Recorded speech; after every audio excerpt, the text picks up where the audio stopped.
Obrolan iman Kristen kita bersama saya Bob Defense. Kita mau melanjutkan seri Kristen Basic ya, Kristen Basic atau Kristen dasar. Pertanyaan mendasar seputar iman Kristen kita. Dan pada kesempatan ini kita masih di doa ya. Seperti ya janjinya kesempatan terakhir yang lalu. Kita mau bahas mengenai mengeluh dalam doa ya kan. Mengeluh dalam doa, emang boleh gitu mengeluh?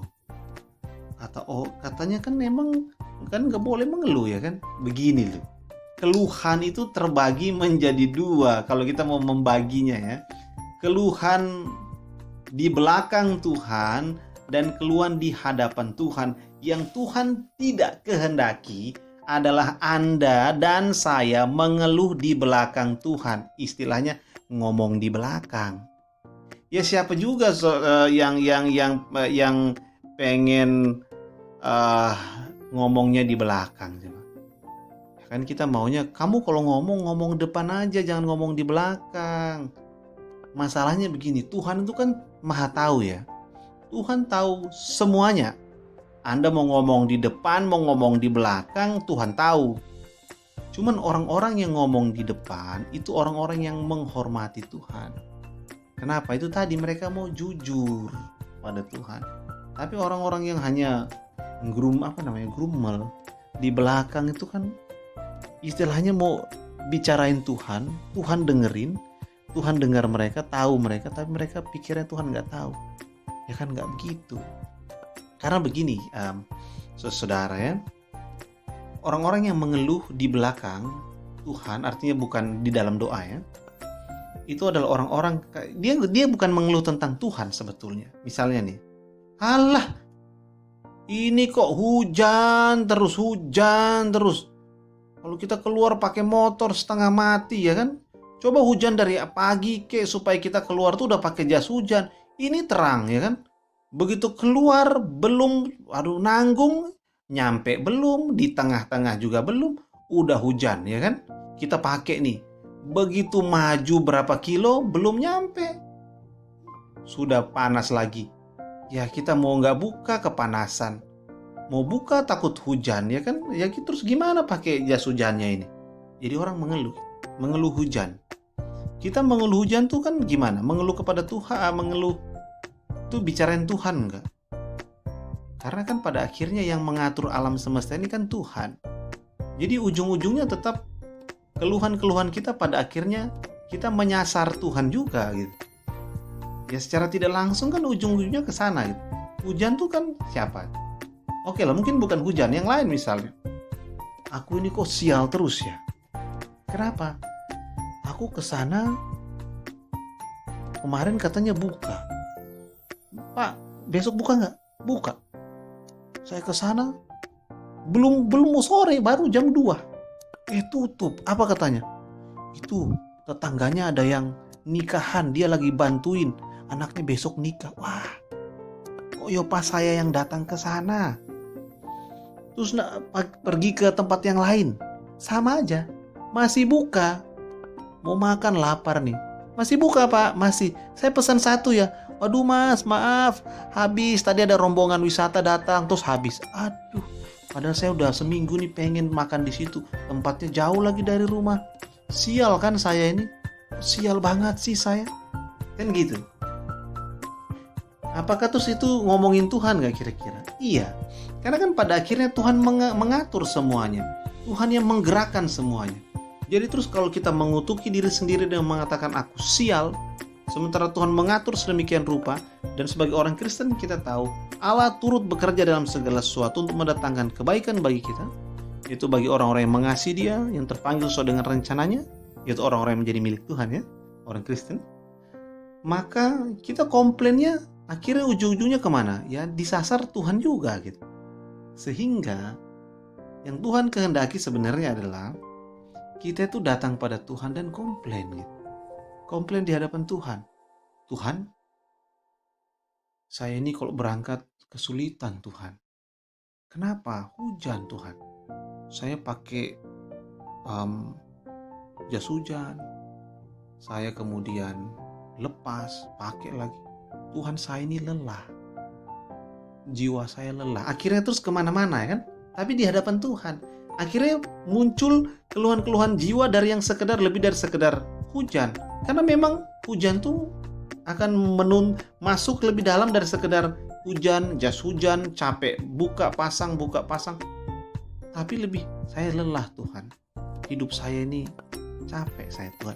Akhirnya mengeluh banyak kepada Tuhan. Yang akhirnya menjadi apa? Jiwa kita terkonek dengan Tuhan. Ada istilah kalau mau sambat itu kepada Tuhan aja. Sambat kepada Tuhan. Dalam arti kayak misalnya Habakuk misalnya ya. Kalau kita baca Habakuk, kita buka Alkitab deh. Saya buka Alkitab dulu ya. Habakuk, ya kan, Habakuk itu ada di Perjanjian Lama. Oke, tetangganya Sefanya ya. Habakuk 1, perhatikan ya. Berapa lama lagi Tuhan aku berteriak tetapi tidak kau dengar. Aku berseru kepadamu penindasan tapi tidak kau tolong. Ini nabi, saudara. Dia bilang, Tuhan, mau sampai kapan? Aku ini doa, terus bukan hanya doa, aku teriak ini Tuhan, teriak minta tolong. Tapi kok gak ada pertolongan. Dia mengeluh kepada Tuhan. Jadi bukan mengeluh di belakang kepada orang. Tuhan ya, aku doa-doa aku gak dijawab-jawab. Nah itu Tuhan tidak senang. Itu mendukakan hati Tuhan. Bahkan Tuhan benci. Karena Israel mengeluh, akhirnya dari keluhan itu apa yang terjadi? Waduh, mengerikan. Kenapa? Karena mereka mengeluh kepada orang lain, bukan kepada Tuhan. Ya bolehlah ngobrol sama orang, tapi ngobrol dalam doa pada Tuhan. Itu yang paling utama. Kenapa? Karena ujung-ujungnya Tuhan. Ya udah langsung aja pada Tuhan. Habakuk kan begitu. Dan keluhannya ada beberapa keluhan-keluhan besar dalam Habakuk 1-3. Nah, tapi bedanya. Kalau kita mengeluh di belakang Tuhan, hasil akhirnya apa? Hati kita semakin lama semakin pahit. Sial, aku tuh sial terus. Akhirnya jadi apa? Gak enak hatinya. Dan kalau itu terus diulang, menumpuk tuh hatinya yang gak enak tuh. Lama-lama jadi membenci hidup sendiri. Mau pergi, ini nanti mesti tutup. Aku tahu kenapa. Aku ini kan sial, mesti tutup. Begitu datang nyampe, kan bener kan? Jadi bukan cuma yang di sana tadi, ini juga tutup. Ayo kita makan dulu. Enggak, itu mesti sudah habis. Nanti pikirannya negatif terus. Hidupnya gelap. Sementara kita ini kan milik Tuhan. Kalau ngomong sama Tuhan kan lain. Kalau orang yang mengeluh kepada Tuhan, mengeluh di hadapan Tuhan, itu kayak Habakuk gini lah. Dia mengeluh dan Tuhan jawab. Karena apa? Karena pikirannya kan terkonek dengan Tuhan. Sama kan orang Kristen gitu. Jiwanya terkonek, pikirannya terkonek dengan pikiran Tuhan. Melalui apa? Bacaan Alkitab kan. Sehingga Tuhan akan berbicara padanya melalui Alkitab ini. Sehingga jiwanya akan berubah. Habakuk di akhir doanya, di akhir tulisannya, dia bilang apa? Sekalipun pohon ara tidak berbunga, pohon anggur tidak berbuah, hasil pohon zaitun mengecewakan. Artinya Tuhan kalau semuanya udah gak ada dan orang-orang kelaparan karena penindasan, aku akan bersorak-sorak di dalam Tuhan. Beria-ria di dalam Allah yang menyelamatkan aku. Allah Tuhan itu kekuatanku. Ya kan, lihat tuh. Ya oke lah, penindasan aku terima aja lah. Gak apa-apa. Aku mau berharap pada Tuhan. Awalnya dia mengeluh. Tapi kan dalam keluhan itu Tuhan mendengar dan Tuhan memberikan kekuatan kepada jiwanya. Nah, mengeluh yang benar itu mengeluh di hadapan Tuhan. Karena nanti Tuhan mengubah jiwa kita dengan cara entah memberi kekuatan, memberi hikmat, kasih pengertian, kasih apapun gitu yang Tuhan miliki untuk kita. Akhirnya kita berubah dari keluhan menjadi pujian. Jadi kalau orang mengeluh di belakang Tuhan, ya nggak ada jadi pujian, jadinya ya pahit. Tapi kalau di hadapan Tuhan dalam doa ya jadi manis. Jadi ya mengeluhlah di hadapan Tuhan, di dalam doamu kepada Tuhan. Sampaikan keluhan-keluhanmu, nanti Tuhan akan menjawabnya. Tuhan akan memberkati keluhan-keluhan itu menjadi indah dan menjadi berkat bagimu. Nah, kira-kira begitu ya. Sejahtera dari Allah Bapa kita dan kasih karunia darinya menyertai Anda dan orang-orang yang Anda kasihi.